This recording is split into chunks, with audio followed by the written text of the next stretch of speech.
Hello, Pisces. Welcome to your fall 2025 reading. My name is NiJiLL, and you have found ÄLKØMԻ. Man, the weather's just so strange. At least I'm here in New England, and it's like one day it's 80 degrees, and the next day it's like cold. So I'm putting sweaters on, taking them off. Crazy. But anyway, so yeah, this is going to be September, October, and November. This is sort of like we're touching upon general energies. As the months proceed, in fact, very shortly, I'm going to repull, let's say, September, put it right in the center, and build a very big reading around it. So there's lots of other things that are going to be going on, but we're touching upon the general energies here in this reading. Up here is your overarching energy for the fall in general, okay? Now, so far, you are the only sign that has chosen 3 crystals, which is interesting. Now, I'm telling everybody the same thing with these crystals. These are the type of crystals that will get you through the fall. They don't have to be giant, beautiful pieces like these. Tiny pieces, actually smaller is better in this instance. You can carry it with you, put it in your pocket, put it in your purse, whatever. And these crystals will emit energy to get you through the season. Now, I'm not selling you anything, but I am warning you, like I warn everybody, be careful where you buy them. Sometimes, the source, even the sources you trust, even the sources that are nice and sweet and don't mean anything negative, they have bought it from a source that's less than authentic. And so it really matters. Like, crystal intelligence matters, and the crystal groups on Facebook, not a good source. Amazon, not a good source. eBay, no. I mean, Etsy, I guess some of the stores are okay, but you have to really look and really develop a relationship and really sort of ask a lot of questions to see if they are experts. I have one source online that I trust, and I have another source on Etsy that I kind of trust. But generally, if you really are starting from scratch, and look on the internet, see if there's a very big mortar, like a store, an actual store that sells a lot of crystals. I'm not talking about a witchcraft store that has a little display of crystals. Somebody that specializes in stones, that's a big brick and mortar type place is really your best bet. So anyway, there's that. Here we go. Let's start. You do have Apache Tears. I do have this somewhere in my collection. I have a very extensive collection. And the Apache Tears are associated with Scorpio, Sagittarius, and Aries. Beautiful, right? And this helps with grief. It helps with healing from grief. It helps with healing in general. It helps with protection. It helps us to navigate through difficult times. You also have here Dalmatian stone. I have this somewhere as well. In fact, I think I have a sphere just like this. You have Dalmatian stone. This is associated with Virgo and Gemini. And this is associated with playfulness, right? And also protection. It's very grounding, but it's a very playful stone. And I like so far that you're getting stones with different types of meanings, because that means you're going to have a very broad fall. You do have petalite, and this is number 42 in this deck anyway. And this is Libra, Sagittarius, Gemini. And this is for spiritual growth. It is known as the stone of the angels. So it is indicative of purity, higher consciousness. It's great for empaths. If you consider yourself an empath, this might be a great stone for you. Also, if you may be going through an empathic time. Some of us aren't empaths per se, but we go through times in our lives where, man, we're there. And for that moment in time, we're very empathic. So these are the 3 stones that'll get you through the fall without a hiccup. You also have here the I really love this card. Let me see something. The androgyne, the androgyne. Or could be androgen too. Androgen, right? Beautiful card. Now this card is number 42 in this deck, and excuse me, this is number 62 in this deck. Interesting. Why did I say 42? That's something I may be able to keep under my hat here. But you have number 62 here in this deck, and yeah, beautiful card. This is a union between the divine feminine and the divine masculine. This could be very spiritual in nature, or it could be very literal, right? This could represent the queer community for some of you. It's a possible card of gender bending in general, multiplicity in that way. But for many of us, this is just the divine feminine and the divine masculine merging. You have two sides of yourself merging together. And the divine feminine is the intuitive, warm, compassionate side of ourselves. And the divine masculine is the confident, assertive side. And you may have two sides of yourself coming together. So it could represent either of those things. And I really like this because right next to this, you have the card of confidence. And this is number 32 in this deck. And it says, by earth and air, water and fire, let my confidence take light, burn higher. As you might have noticed, this card came in reverse, and that's a good thing, at least in my readings.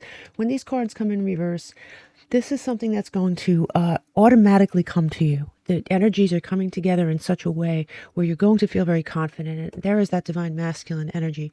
And if you are part of the queer community and perhaps you're stepping into a role of maybe coming out, that's going to give you the confidence to do that. No matter what, no matter how you view yourself, this is a very confident time for you. You may be planning travel or traveling, distance boundaries far apart. You may be putting a boundary between yourself and someone else.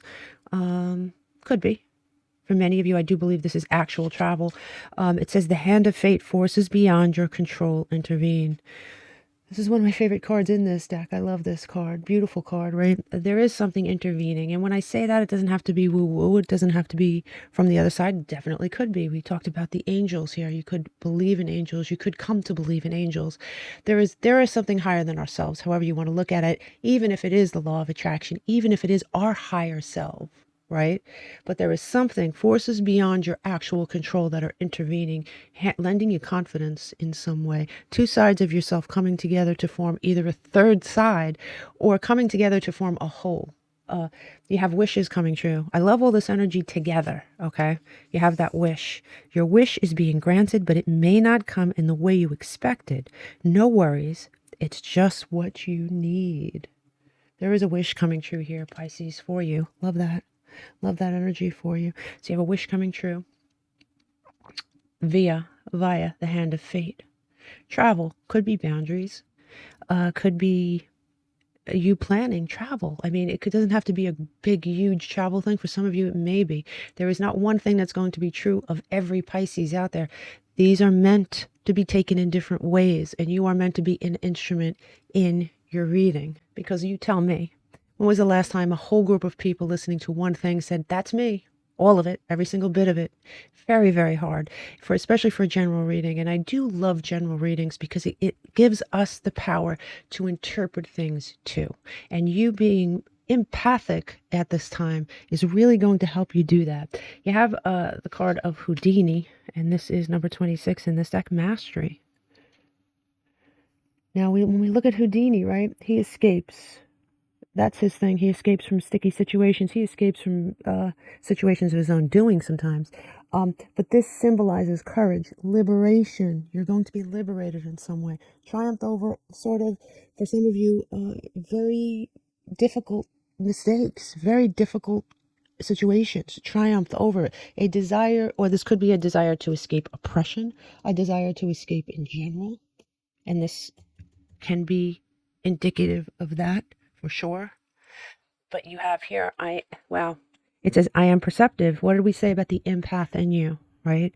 Number 16. And number 16 does break down to a number 7. And number 7 is your ruling planet, Neptune. So there is another sign here. It says you have an inquisitive mind that allows you to uncover important truths. You have a special ability to read into others and other people's feelings. That's empathy, right? A wisdom seeker, and your angels, there's a mention of angels again, ask you to share your knowledge for the benefit of others. I am perceptive. If you do not consider yourself an empath by this fall, you will be. All right, this may be a brand new energy for some of you, and for others of you, you're like, yep, I have always known that about myself. You do have the sign of Virgo here on the table, number 6 in this deck. And Virgo, you could be dealing with a Virgo. You could have Virgo highly aspected in your chart. They could have a high Virgo in their chart. All right, you won't know that unless you ask someone what their big four is. What do I mean by that? Sun, Moon, Rising, and Mars. Really look at that. Also look at stelliums, right? I'm a Pisces stellium, and that's something people just they don't guess, right? They're like, "What's your Sun, Moon, and Rising?" And they don't see Pisces in my chart, but when they open up the whole chart, they're like, "Wow, you have a lot of Pisces placements," right? So anyway, the Virgo time is through September 22nd, right? So you have the whole pretty much most of the month of September here as a timing card. And interesting, you know, all right, I'm getting ahead of myself here. Let's pull this 1 second. Look at that. Okay, let me see. You have waxing moon, and it says the energy is gaining momentum. So there is something that's going to be building this fall, building and building. That's the waxing moon is building towards full. But when we look at the waxing moon, the timing is September 23rd through the 29th, and that's only for September. Now you could look at the waxing moon dates for any month this fall, which might hold some charm for you, some value, some it might be a great timing thing. But however, I have to tell you, um, the reason I'm saying that is because this card is right next to Virgo and it comes right after Virgo. So the end of September might be very meaningful in some way. Okay, so we'll keep that definitely under our hats. But look at this. Look how interesting this is. Two different decks. And your commitment is being tested. I don't know if you watched me shuffle them, but these came out by themselves. First quarter moon came out twice. All right. Because of that, I have written down the first quarter moon dates. And for September, it is September 1st. For October, it is October 29th and 30th. For November, it is November 28th. You might want to write those dates down. First quarter moon coming out twice in two decks means those dates, in my opinion, one of them or all of them are going to be meaningful for you. So you have here momentum, right? It's just like what we talked about with the waxing moon, momentum, initiative, magnetism on this card. On this card, it says your commitment is being tested. You may be being tested this month or this season. It may be a test. I'm not feeling test. I'm just feeling like what's important on that card is the first quarter moon information. So you take that for what it's worth. You have here Jupiter. Jupiter, as we know, is the ruling planet of Sagittarius. Optimism, growth, opportunity. Jupiter is my favorite planet, along with Mars, to be honest with you. But you have Jupiter here. And Jupiter is going to be in Cancer, right? Jupiter started in Cancer in June, and it's going to be in Cancer until next June, June 2026. And Jupiter is exalted in Cancer. And for you, Pisces, this will activate your fifth house opportunities for joy, happiness, expansion of family, right? You may be looking to expand your family. Also, Jupiter retrograde is going to begin on November 11th, and it will remain there until March 2026. So, November 11th, around that time when we know when things go retrograde like Mercury or anything, it's never exactly on that date. We have a pre-shadow, we have a post-shadow, so it could be before that. But the Jupiter retrograde might mean something to you here for sure. Okay, so here we have your 3 months, and we're going to go through them. And like I said, we're going to re-pull this energy and create a reading around this size that you see on the table for each month. So definitely stay tuned for that. Also, don't forget to listen to your birthday reading. 3 blessings coming to Pisces for 2025 and 2026. It's going to be like a pick a card type of thing. Or it is. It's actually posted already. Okay. Let's take this one at a time here. You do have here the 5 of Cups. Very traditional in many ways. This deck is massive, and there are alternate cards and all this stuff, but this is the traditional 5 of Cups. But in this deck, it is represented by water alone, right? Each deck is very different, especially this deck. So this is the deck. It is just water. There is regret here on the table. There is a sort of mourning for something, and maybe that's why we had the Apache tears, right? Looking towards the past a little, maybe a little too much. And it's telling you to turn around and look towards your future. Look towards your future. But that is the overarching energy here. Now, when we look at this, you are being offered a new path, right? Because we do have here the Fool. Wow, we have the Fool over here. I always jump ahead. I'm so sorry, but you do have the Fool twice. That is, we know this is like childlike wonder, a new road, especially when it's not in reverse. It is you accepting, maybe lightening your load here. But truth is, you do have the Fool, And this particular Fool, this could be Aquarius energy, and it also could be Gemini energy. And I'm going to likely die on that hill. Some people say it's Virgo. I don't believe that. But yeah, I would say it's Gemini Aquarius energy, depending on how you feel. This is a new road. And if you notice, this is right behind him. All he has to do is look behind him, and he'll see the two cups that are upright. He'll see a brand new road, right? And here you have the Eight of Pentacles coming in sideways. And we know that sideways cards in my readings anyway are choices, right? So you're going to have a decision to make here. Let me see if I could straighten that out. You're going to have a decision to make. Do you turn down this road, right? Do you work on or probably more accurate is, where do I put my energy now, right? The Eight of Pentacles is that Mercury and Virgo energy. It is that working hard at something. Perhaps you were working hard at something that disappointed you. Could be a relationship, could be a job, could be a goal that you had that you're like, all is lost. I'm looking down. I didn't do well, or it didn't do what I wanted it to do, or I was left out in the cold, whatever this, but you have right behind you a choice to make, and you have this new road that's opening to you. You do have the King of Swords coming in reverse. And we know that the King of Swords is Sun and Aquarius energy. And, this could be taken two ways. I really believe that. You could be dealing with the King of Swords in reverse, and someone who's very not particularly fair, not particularly nice. Maybe this is you slipping into this energy temporarily. We all have been there. Okay, it doesn't mean that's who you are. It could mean that's who you have become because of a certain situation. And it's extremely temporary energy, I have to tell you. But this also could mean a shift in perspective, right? A reevaluation of your logic, because the King of Swords is a very logical character. And when he's turned around, sometimes he is pointed inward. And you are reevaluating your logic, right? Or you could be dealing with someone else who's like that, who's not being very nice. I tend to lean upon the fact that this could be you reevaluating yourself. This could be you reacting to something that's going on. You do have here the Tower coming in reverse. The Tower is Mars, Aries energy. Some people do consider this Scorpio, Pluto energy. But either way, this is like the energy we see on this card, in my opinion, for this reading anyway. You might be going through a change, right, that you are bringing about. The Tower is usually an external change that we have no control over. It's like, boom, this thing is happening to me, for better or for worse. I better strap in because there's nothing I can do to stop it. Sometimes, this could mean a lot of things, but I'm really feeling that for many of you, this is a change that you are bringing about yourself. You may change your path, your beliefs, your actions very sharply. You may have avoided a complete Tower moment. You may be trying to avoid something that's inevitably meant to end. That could be for some of you. You do have some chemistry and passion, so I think for some of you this is a relationship here. This could be, like I said, a goal or a job that you had a lot of passion for. There is something coming to an end. There is something brand new with this Fool energy beginning. You have, when we add this up and we break it down, we have Moon energy. This is Cancerian energy. Your intuitive reactions and thoughts are changing because you're feeling a pull. You will ultimately feel a pull to turn around. You will ultimately feel a pull to go down this path.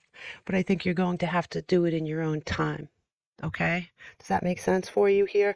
When we look at October, we have... Oh, wow. So we have a card called Fortuna, right? That is the name of this card. And this is, it is an alternate card of the Wheel of Fortune in this deck anyway. And I will throw both of them up on the screen so you can see the difference, right? One is the typical Wheel of Fortune and the other is the goddess Fortuna. And she is the Roman goddess of luck, fortune. She is the personification of good luck. So there is good luck coming to you. With the Wheel of Fortune, sometimes it could mean many, many different things. All right. But, and it could be interpreted many, many different ways depending on the reading. But I have to tell you, for this reading, for this particular card to come out, this alternate version, in October, it looks like you're going to be receiving luck. I mean, an abundance of it. You have here the Two of Pentacles coming in reverse. The Two of Pentacles is Jupiter and Capricorn energy. By the way, this Fortuna card is Jupiter energy. And it's not Jupiter Sagittarian energy. It is just Jupiter energy. All right, just so you know that. But you do have the Two of Pentacles, Jupiter and Capricorn energy. And, you know, if you were juggling two different ways of looking at something, two different aspects of your life, if you were finding it difficult to balance things, that time is now over here with this in reverse. You do have the Seven of Cups here in reverse as well. And this is the end of Venus and Scorpio, the end of being confused. Not, you know, there may have been a time in the recent past where you were confused. You didn't know which way to go. You were like, what should I do? You know, sometimes things happen to us and it kills our confidence in our own decision-making ability. And hopefully that's temporary here, Pisces. But I mean, obviously it is, because here you have in October this rush of really good energy, and you have the Six of Wands. Now, usually the Six of Wands in reverse, I interpret it a certain way, but I have to tell you, when I look at all this in interpretation is so important. For the Six of Wands in reverse, Jupiter and Leo, I feel this means you're no longer looking for validation elsewhere. You're no longer looking for permission to be who you are or to want what you want. You're no longer looking at your parents, society. You're not saying, hey, give me some likes on such and such a social media, and if I don't get that X amount of likes, I'm a failure. There is something you're rejecting as far as external validation. And I think that's really healthy for you, because look, you have the three. You have the Three of Wands coming in as your final card, and this is Sun in Aries. This is my card of manifestation. When we look at the Ace of Wands, that is the opportunity. When we look at the Two of Wands, that is the planning. And we look at the Three of Wands, and that is, boom, that's your manifestation. And I like that, because here it is. You have spirit guides, right? And I'm going to say it again, right? We talked about angels. Angels could mean angels. They could mean God. It could mean Jesus. It could mean the law of attraction. It could mean the power of positive thinking. It could mean your higher self, what Allah, whatever it is you believe in, okay? It is the hand of fate, something that's higher than yourself, something that is strong, you have a strong belief in, is guiding you. And it's come out over and over again here, okay? When we add this up and we break it down, we get Pluto energy. And that Pluto energy is perfect. It's Scorpion energy. It is intense rebirth, intense transformation.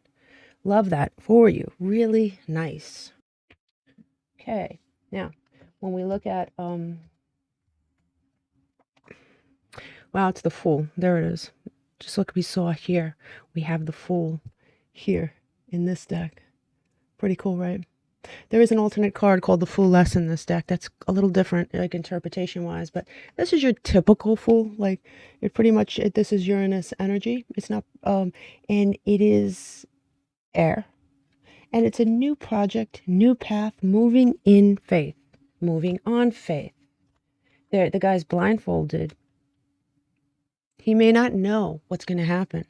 He may not have the insurance to say this is definitely going to work. He may not know what's going to happen in a week, but he knows where he's going, and he knows what he wants, and he has blind faith in himself or in his higher power. And that's really nice energy. You do have here the King of Cups. Now, the King of Cups could be Sun in Scorpio, but in many decks, he is Sun in Pisces. Interesting, though, you do have a crab on this card, so this deck could mean Sun in Cancer. I mean, each deck is so completely different, but we can say he's definitely a water sign like yourself, okay? And, you know, the King of Cups is a very emotionally balanced person, someone who doesn't wear their heart on their sleeve, but at the same time, they're empathic. They lean on their divine masculine, but yet they have that feminine side of them that is very intuitive.